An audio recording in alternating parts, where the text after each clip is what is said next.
Alright, it's working.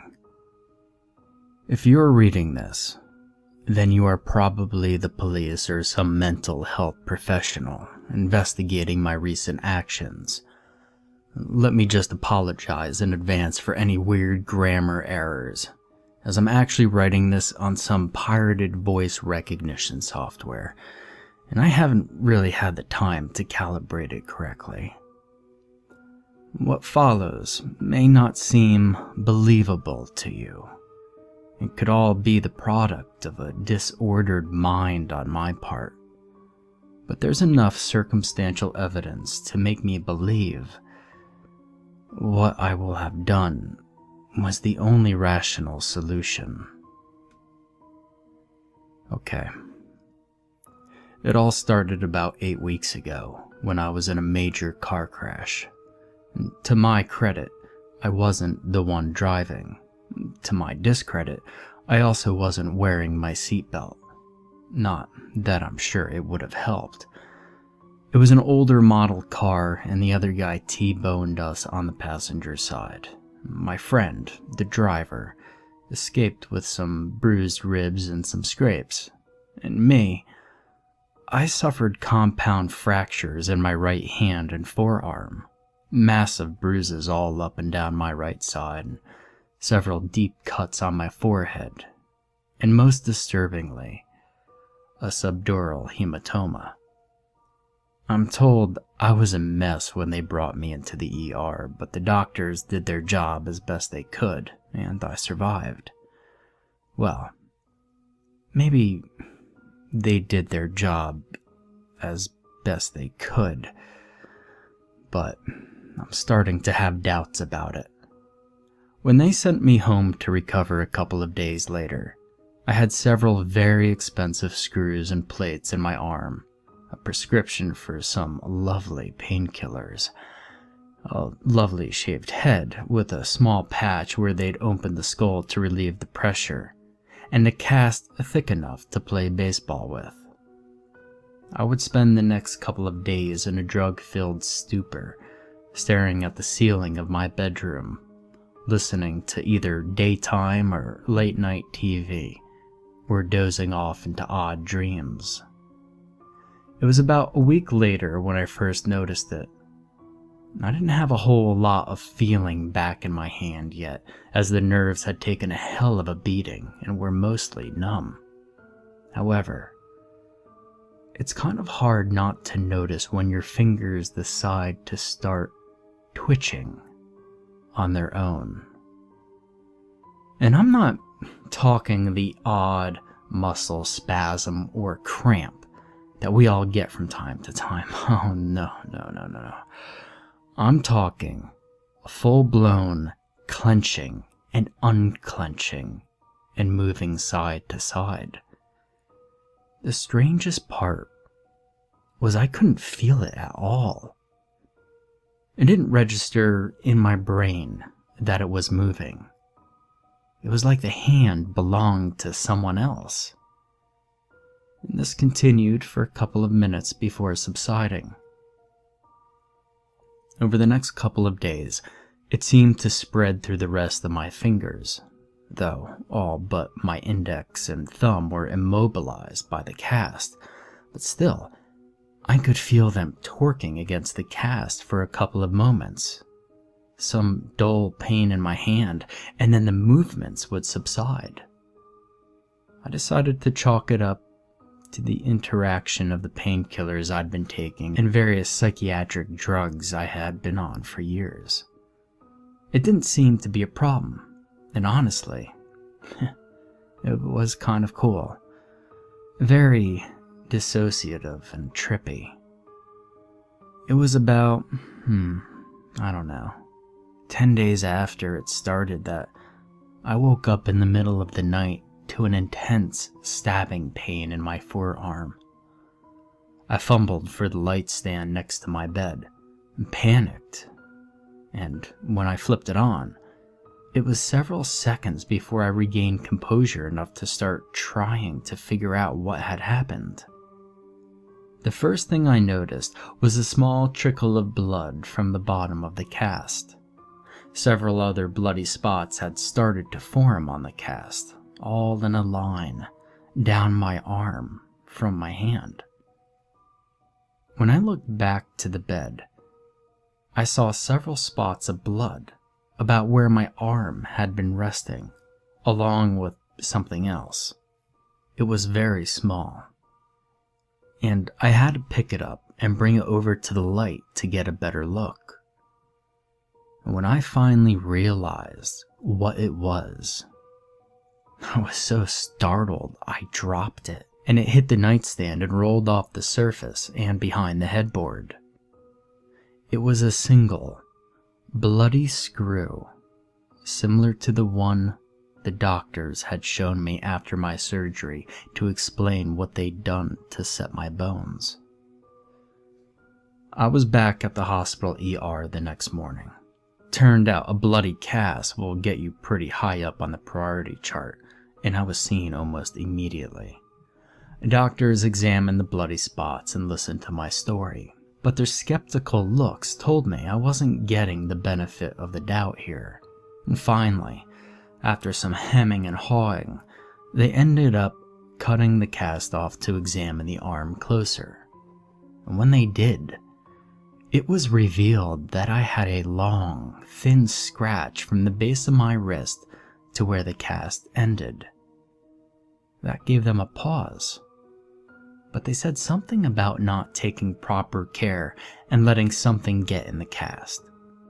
My story about the bloody bone screw was chalked up to a vivid dream brought on by the painkillers. They did seem a bit startled by an odd bruise in my palm, but in the end, they simply reapplied the cast and sent me back home, this time with a bottle of Tylenol. The next week and a half saw the weirdness of the whole situation increase. My hand was twitching almost hourly now, and the free thumb and index finger would sometimes pinch me, as if possessed a mind of their own. That's when I decided to get a second opinion from the hypochondriac's handbook. The internet, in other words. It didn't take long before I'd managed to track down my symptoms to a very specific condition. That of alien hand syndrome. This extremely rare condition usually follows some sort of brain trauma and is characterized by a complete disassociation from the activities of the given limb. These activities can include various rude gestures, violent acts, or other inappropriate motions. The condition is sometimes thought to be brought about by a suppressed personality taking control of the limb. Needless to say, this scared me shitless, especially when I found out there was no known treatment for this condition. And at the same time, more weirdness ensued while I slept. Every other morning or so, I'd awaken to feel something jabbing me in the thigh, and reach down to find another bloody bone screw. However, the trail of blood would now lead back to the open end of the cast just past my fingertips, and there was no visible blood beyond a few drops on the cast. I still hadn't regained much feeling in the hand or forearm, and was now starting to seriously wonder what was going on. A return trip to the hospital didn't help at all, as I was told that I was being unrealistic. Alien hand syndrome, they said, was extremely unlikely with the type of brain injury I'd sustained. They were, however, concerned with new x-rays of my hand, which showed that the bones were not healing quickly, and they began discussing the possible need for a second surgery to reset them. I didn't even bother showing them the bag of bloody screws, now number a dozen, that I'd brought with me. I'm sure they'd have rationalized that away as well, despite the odd bruising on my hand when they replaced the cast yet again. The next couple of weeks are when things started getting downright terrifying. More screws showed up in my bed, along with 2 bloody metal plates pushed out the bottom of the cast, always while I was sleeping, until I was pretty sure that every piece of metal that had been put into my arm had been accounted for. And that's when the spasms started to get really bad. There wasn't any pain, as I'd lost the feeling in the arm, but it was still noticeable. It seemed like the arm would pulse along its entire length, and sometimes I could hear faint, organic squishing noises coming from inside the cast. And this coincided with the hand itself really starting to act up. It seemed to have gained control of my arm up to the elbow, and it would now raise itself up and knock things off my desk, jam itself against the door to stop me from opening it, or even scrouch gouges in my thigh. I eventually resorted to using a homemade splint of duct tape and lengths of pipe to immobilize the arm. I'd cover the hand in several layers of socks to keep the exposed fingers from being able to bite flesh between its nails. And oh, yeah, I'd forgotten about the nails. The nails on the exposed hand, they always seemed to be too long. I tried trimming them for a while, but they'd always grow back the next morning. When the fingers started to seriously avoid the clippers, I just gave up. That had been the initial logic behind the socks, but it was also what some people may refer to as guy logic. Out of sight, out of mind. Comes close to logic, but there was also an element of blind hope. Hope that it would miraculously solve itself. I couldn't maintain a normal sleep schedule anymore, thanks to the odd noises and spasms coming from my arm. I would often awake after passing out somewhere in the house to feel the hand straining against its bonds. What was more worrying was that it seemed to be getting stronger, while the weird noises and movements had gotten worse. I wasn't able to see the doctor anymore. It was partly fear of what they might find, and part fear of what might happen if that arm somehow managed to get loose when I was driving a car. So, I simply waited. And waited for the other shoe to drop. That all culminated in what happened last night. Well, this morning, technically. I woke in the middle of the night to an odd series of stimuli. The sound of scratching fingernails and peeling tape. The feeling of my arm being torqued by something. I didn't want to turn on the light, but I did. I'm not sure why. I think I already knew generally what I would see. The sock taped to the end of the casts were still there, except there was now a hole through them. Extending through the hole was a single finger. Well, it had once been a finger, my finger. What it was now, I don't think there's a word for. It looked like my normal finger, with a neatly trimmed nail, a healthy skin color, unswollen and unblemished except for some short hairs in between the joints. All 24 or so. It was now easily over a foot, and was articulated like no hand on earth ever had been. It had bent backwards over the hand, forming a nauseating loop of flesh, and was scratching at the edges of the tape with that neatly trimmed fingernail, trying to peel it loose.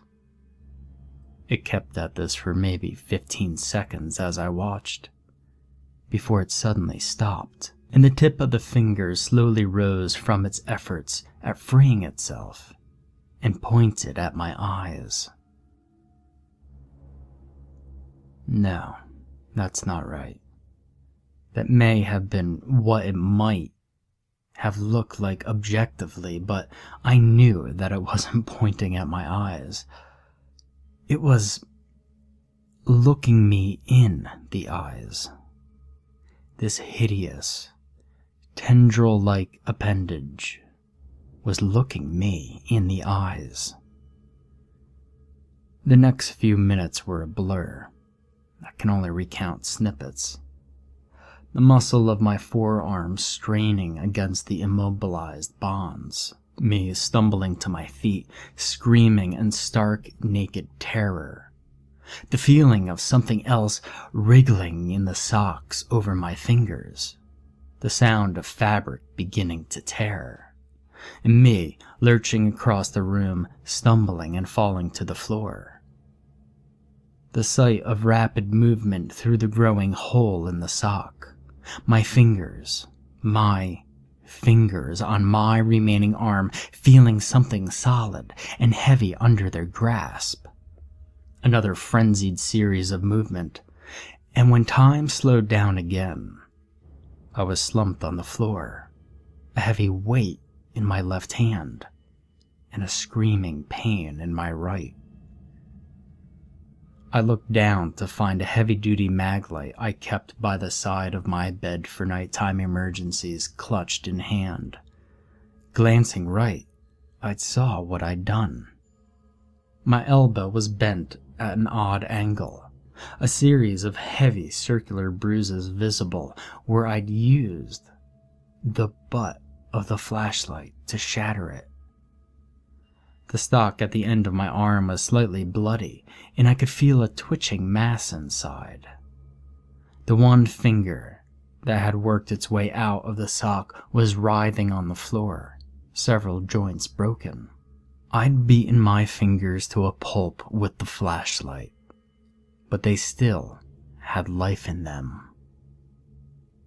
I sat for a moment while I regained my wits. I ended up downing a couple of the remaining strong painkillers I had left, and by the time they'd kicked in, I discovered that the tentacle finger had managed to pull itself back into the sock. And even then, I could still hear the viscous, wet noises coming from inside the cast, and could hear the finger popping as they set the joints I'd dislodged. They're still at it. I've already had to whack them a couple of times with a hammer I grabbed from the toolbox while I've been dictating this. I also took a couple of swings at the elbow, just to be on the safe side. My arm probably would hurt like hell, but I don't think I could really call it my arm anymore. See, I think I know what happened. The doctors were right and wrong when they told me my type of injury was not correlated with alien hand syndrome. What they hadn't taken into account was that it might not have been the injury that caused the problem, but the treatment. You see, what they do when you have a severe subdural hematoma and time is in short supply is basically cut a hole in your head to let the blood out. This is similar to the ancient practice of trepanation, a process that was often used by primitive medicine to let evil spirits out of the person. However, this technique was only widely used way before any form of modern medicine or science, because we know better now. Well, maybe we do. The thing currently repurposing one of my extremities begs to differ. But back on topic. Since this occurred before our understanding of modern medicine, the patients would often die from a variety of causes before recovering. So, there was never any extensive data on the effects of the process. So for all we know, it may have let the demons out. The problem is, that no one ever did tests to make sure this was a one-way street. Maybe, when they opened my skull to save my life, they accidentally let something into me. Something with malevolent intent that doesn't follow the laws of reality as we know them. And when they operated on my arm afterwards, the metal screws and plates combined with the loose blood served as an impromptu ritual to bind it to that part of the body for the time being. So it had to work its way loose from there. It tore its way free and started repurposing what flesh it could get to serve its new purpose. I'm not sure. These are only guesses, but I don't think it matters anymore. It doesn't really matter if it's demons, aliens, or whatever. I just want this to end. It's weird. I'm filled with a strange sense of calm now. I have a plan, and I'm going to execute it. I know that whatever is in my arm, it has to be stopped. But I also don't want to die. I'm not sure offering myself would even help. I don't think that the thing in my arm really needs me, judging by its behavior towards the rest of my body, so suicide or amputation are out. But I've hatched the plan. When I started telling this story, it was really just to kill time.